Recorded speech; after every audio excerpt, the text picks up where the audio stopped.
अब आपको होम्योपैथी की स्टडी करनी चाहिए कि खुदा की कायनात कितनी हैरत अंगेज और लतीफ़ है, और ये एटम जो है छोटे से छोटा, ये भी होम्योपैथिक दवा में बाकी नहीं रहता जब हम उसको पोटेंटाइज कर देते हैं।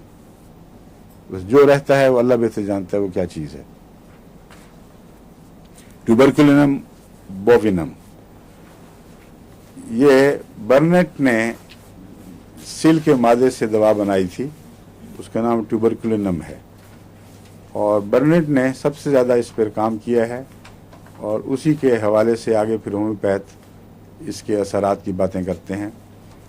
और कैंट ने भी इसको दवा को बहुत अहमियत दी है। इसकी जो बुनियादी सिफ़ात हैं वो आपको याद रखनी चाहिए, इससे आपको दूसरी सिर्फ इससे बरह रास्त ताल्लुक़ वाली बीमारियों में नहीं बल्कि दूसरी बीमारियों में भी बहुत मदद मिलेगी। नोज़ोड कहेंगे इसे? ये नोसोड है, नोज़ोड या नोसोड। नोज़ोड का मतलब है कि किसी बीमारी के गंदे मादे से, उसके ताफ़ुन से कोई दवाई बनाई जाए और उसको अगर बहुत ही ज़्यादा लतीफ़ कर दिया जाए, होम्योपैथिक में तब्दील कर दिया जाए, तो असल गलाजत या गंदगी का कोई ज़र्रा बाकी नहीं रहता, लेकिन उसकी याद एक ताकत बनकर मौजूद हो जाती है। इसलिए उससे फिर उस वैसी बीमारियां, मिलती जुलती बीमारियां दूर करने में मदद ली जाती है। समझ गए?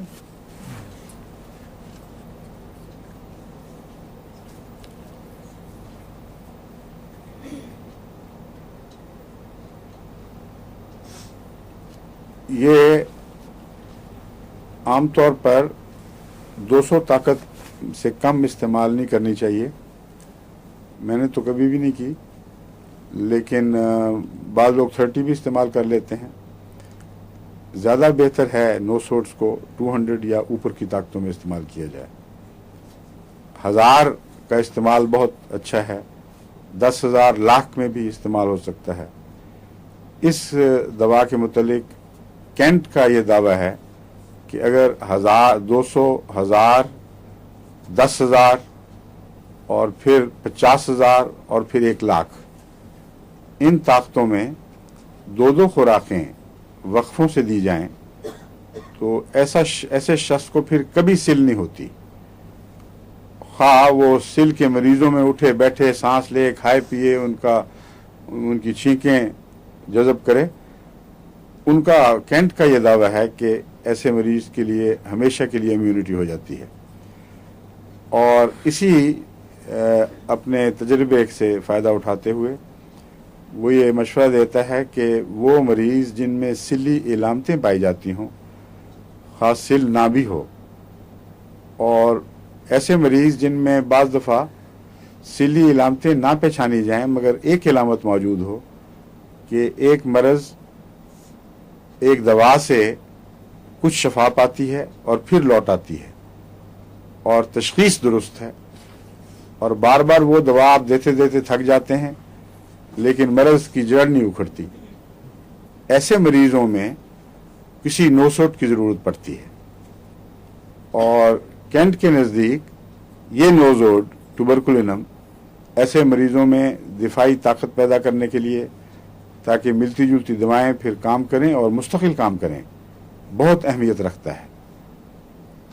और वो जितनी इसकी तारीफ़ करता है उससे लगता है कि अगर रूटीन में भी बाज़ नज़लाती मरीज़ जिनको आदतें हों नज़ले की और इस किस्म की लंग्स की कमज़ोरियाँ, दमा वगैरह, उनको अगर ऊंची ताकत में ये दे दी जाए तो कोई हरज नहीं, और 1000 रिपीट कर दी जाए 10-15 दिन के वक्फे से, और फिर 10,000 भी कुछ अरसे के बाद 2 महीने के वक्फे से मसलन दोहरा दी जाए तो अमूमन रेजिस्टेंस पैदा हो जाएगी और दवाओं की बीमारियों की शिफा में मददगार हो जाएगा। ये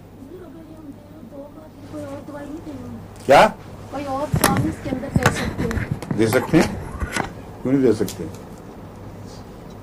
ये तो एक गहरा रद्द अमल जिस्म में पैदा करती है اور دوسری دوائیں اگر علامتیں موجود ہوں گی تو کام کریں گی، ورنہ وہ میٹھا کھانے والی بات ہوگی۔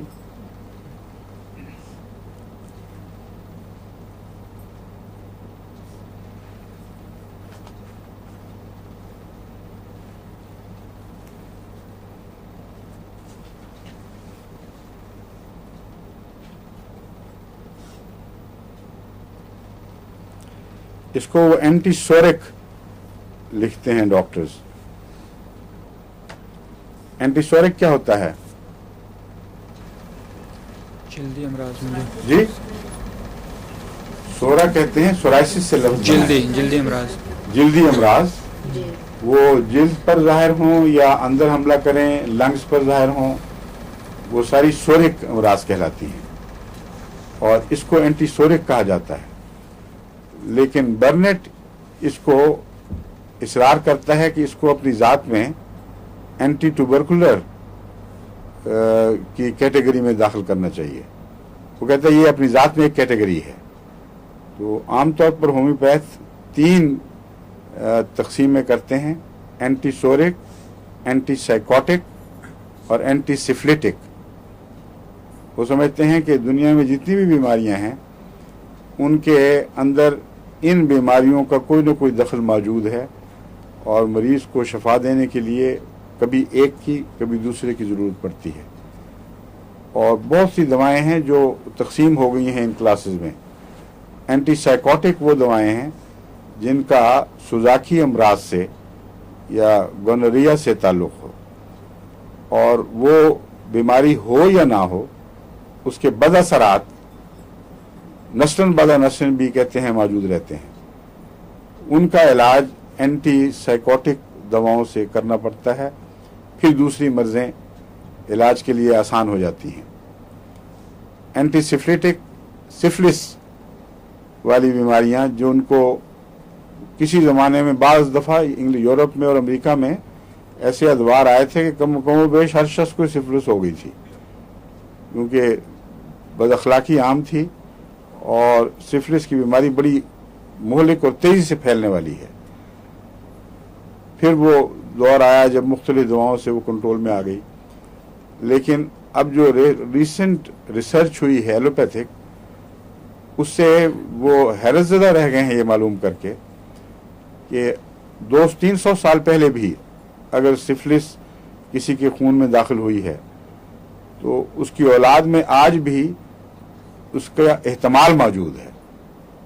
احتمال اس طرح وہ کہتے ہیں کہ جن لوگوں کو ایڈز ہوئی ان کی ساری ہسٹری سفلس سے بالکل پاک تھی، لیکن ایڈز کے مریضوں میں سفلس ظاہر ہونی شروع ہو گئی، جس کا مطلب یہ ہے کہ اگر بیماری روح میں بہت گہری اتر جائے تو اندر ویسی ملتی جلتی بیماریوں کو بھی انگیخت کر کے ان کو بھی ساتھ اٹھا دیتی ہے۔ تو مادہ موجود تھا تو وہ باہر آئی ہے، ورنہ کوئی بھی جراثیم اس کے ثابت نہیں تھے۔ تو یہ جو آج کل کی دریافتیں ہیں یہ ہومیوپیتھک پر اچھی مثبت روشنی ڈالتی ہیں اور اس طریقے علاج پر انسان کا ایمان بڑھتا ہے۔